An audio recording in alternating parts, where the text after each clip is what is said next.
The part I'm really serious about, though, is that the coffee that we're making now in the way that I'm about to describe is unbelievable. It took some trial and error, and it'll probably take you some too. So first thing I want to talk about is just the simple stuff that I have to do this. It's very cheap, and I'm going to show you. So I have a pan that's like a wok. It's like a big wok. And it's really important that the pan has these round edges, because you'll see that's how I keep the beans heating evenly as I cook them, and that's a really important thing. And then I've got a spatula that's like tempered for 600 degrees or something, so it won't melt. It's not metal, because metal would scratch this pan. It's a super high Teflon something or other. And then I've got especially for a first batch of beans, a batch I haven't done before, I like to take a ladle and take some of the beans out when they've reached a certain point in the cooking and store them, and then I do that with the beans at a couple of different points along the way, so I can test and try whether I like it as a light roast, a medium roast, or a dark roast. So that's the pan and the ladles, and my total investment here is about $40. Do you want to say where you got the pan? Oh, and I got the pan at Costco from Christmas gift money that my mother gave me. Hi, Mom. And so that's how that works. So then the beans, and everybody's asking me about beans. Now beans are kind of like grapes in the wine world. They're coming and going. There's always harvests, and weather conditions affect everything. And so going to green bean suppliers and buying the beans that you like can be a little bit of a trick. But I found 3 places that I really like and have found great green beans that get shipped to me. And then I've gone locally to Dunn Brothers, and they've agreed, and if you ask their manager, they'll probably do this, to sell green beans from their stock for $8 a pound, which is half the price of a pound of cooked coffee. It ends up being actually a little bit more than that. You end up paying about $11 or $12 a pound for really good home roasted coffee, buying it that way. I also get beans at 3 different places online. Berman Coffee, what is it called? Berman Coffee Traders is one. Sweet Maria's is another. And Coffee Project. The Coffee Project is a third. And you can just look up green beans in a web search and find these 3 places. But Berman and the Coffee Project and Sweet Maria's are the 3 places I found that I really like getting beans from. And you buy beans $5, $6 a pound plus shipping.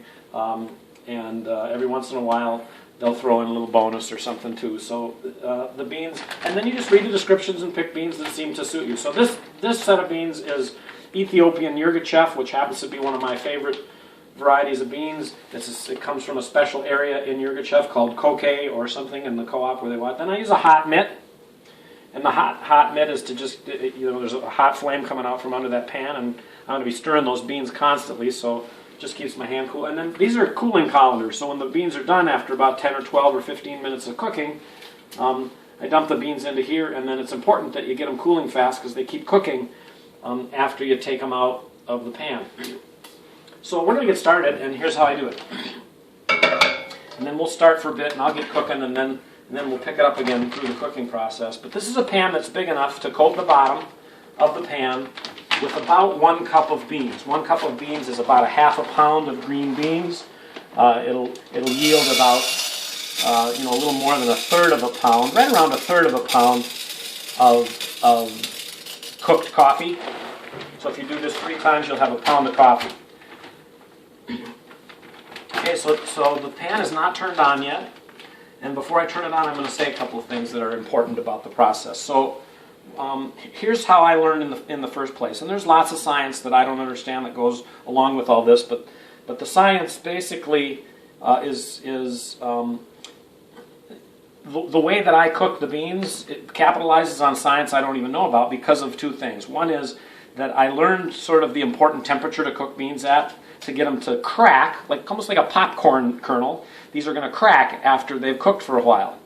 And the goal is to get your first crack, at least what I've discovered, and people argue about this, but I like having that first crack happen sometime around 8 minutes into these beans cooking. So the goal is to discover what temperature your stove cooks at while you're constantly rotating your beans like this. That'll get your beans to start cracking a little before 8 minutes in or so. Six minutes on the low side and 10 minutes on the high side, but I kind of like to aim for 8 minutes. Constant motion, and then the first crack happens. And you'll see more about what that is. And what's happening as you move toward the first crack is that all the moisture that's in this bean is is heating up, and the bean is expanding and starting to cook. And as the moisture expands the bean, it also is starting to do chemical reactions with the oils and the sugars that are in the bean. And again, the science about this is all more fascinating than I understand because I'm not a scientist. But what I know is that it starts to smell really good when the when the moisture starts coming out the way that I like it to. And then the bean starts to crack. And then when it cracks, that means the moisture is kind of doing its final release, or the water moisture. And then the oil and the sugars in the beans start to sort of do their thing, and the bean swells even a little bit more. And after a period of time, it all starts smoking. And when it starts to smoke, it's pretty much done. You don't want to cook it much past it starts smoking, unless you like really a darker roasted coffee. So here's what we're going to do. We're going to start cooking, and I'm going to show you how this works. I've found a heat, which on my gas stove is medium, not quite medium high. It's just over medium, between medium and medium high. And I'm going to get these beans moving right away. And I'm going to pay attention to the clock, so I kind of have an idea. But I've sort of learned that this is a good temperature for most of the beans. And I'm just going to cook these and stir these until you can look at them now. They're green. The next time you look at these beans, they're going to start getting brown. So you can see now that the beans are starting to get brown. We're about 4 or 5 minutes. We're 5 minutes in to cooking.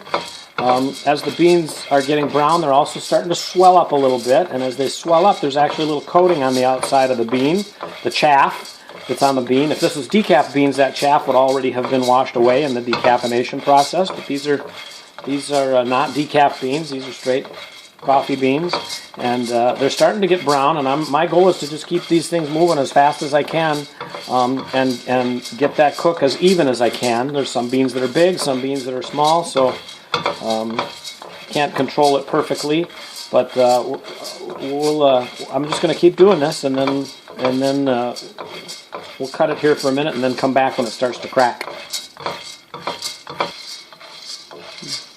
So you can see now that the beans are pretty brown. There's a little bit of steam still coming out. So, there they go. See, you hear them starting to crack? So you'll be able to hear this. I'm going to keep them moving, but just listen.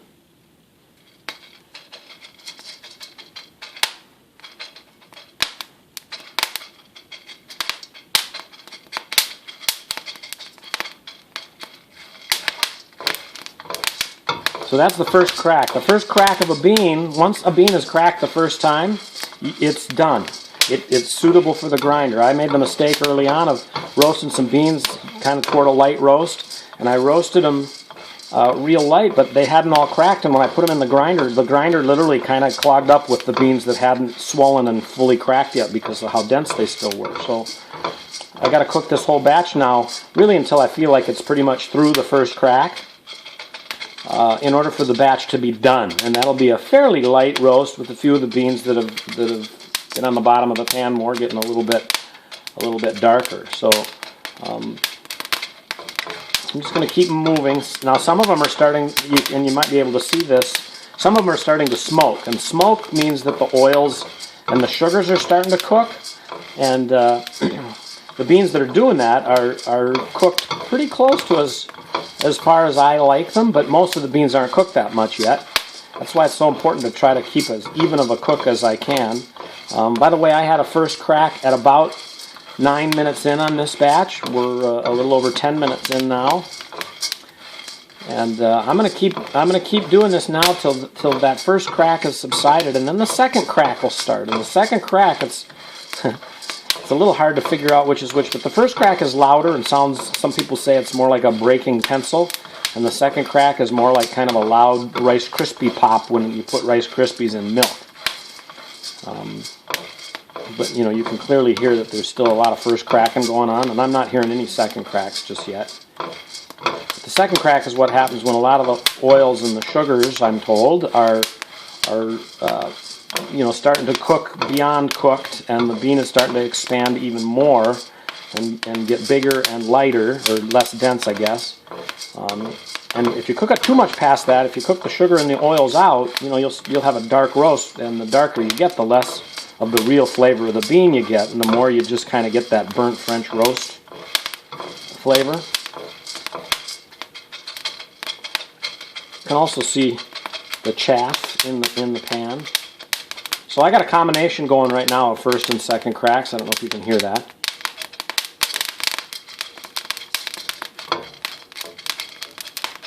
Still quite a few first cracks going, but then there's some subtle second cracks.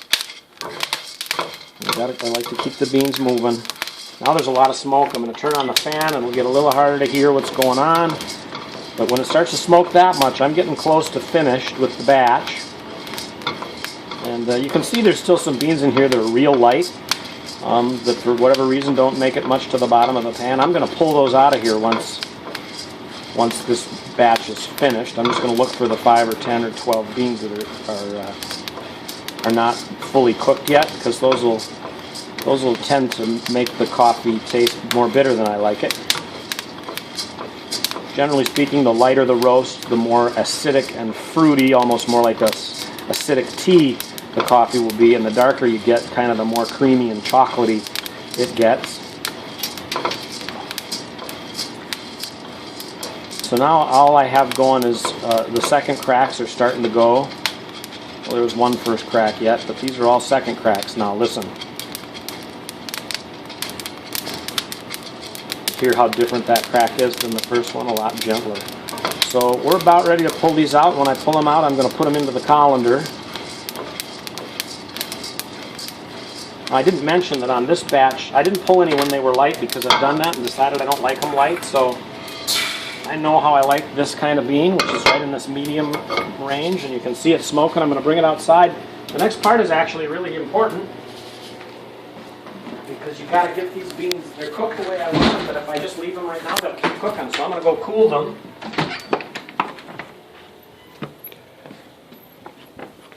I'll try to ditch some of the chaff by getting a small colander on top of a big colander, and you can see the chaff going all over the place. There's no breeze right now. If there was a breeze, I would actually, well, I'll show you anyway, I guess. We're going to be getting all full of the chaff. The nice news about that is that it will just all blow right away. Look at. If it was windy, I would take and do a little of this action. Well, that's kind of working.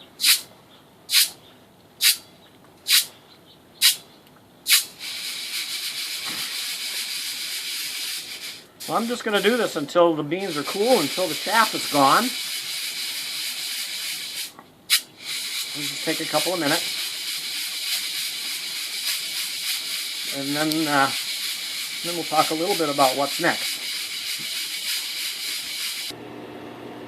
So this batch is done, and I don't know how well you can see this, but we've got a few beans that are real dark, not many. The smaller beans. Most of the beans are kind of in the medium roast range, and there's a few that are lighter. I actually pulled out the really light ones so that they don't bitter up the blend. I've actually found that kind of having a little blend of the beans is nice. If I wanted them to be more evenly cooked, I would do a little bit smaller batch and cook them a little lower heat, and keep them moving just the way we did, and that would give me a more even cook. You know, and then we're going to let these cool. And some people say you can cook them right away. Well, you can, obviously, but some people say it's best to cook them or grind them and brew them right away. Others say to let them wait because they're still creating gases and releasing gases for a while. And it's nice to sort of let them cure for a bit. I haven't actually been able to tell the difference between a bean that's cooked and brewed right away and one that's cooked and brewed a little while longer, although my daughter has, she says that it's a little smoother later on. So anyway, these are Ethiopian Yirgacheffe beans cooked to a kind of a medium to medium dark roast. And we're just going to let these sit for a while, and then we're going to brew them. And all I'm going to say about brewing is that we love to use spring water. The minerals tend to draw flavors out of the coffee that tap water covers up with some of its chemicals, and distilled or totally purified water doesn't seem to bring out those flavors as well. So I'm going to brew these, my favorite brewing method, in some really good spring water, and we're going to have some of the best coffee imaginable right here in my house. The whole process, I started at 3:14 and it's now 3:31. 17 minutes later, I've got a batch of coffee that's cooled enough to put in the grinder and brew.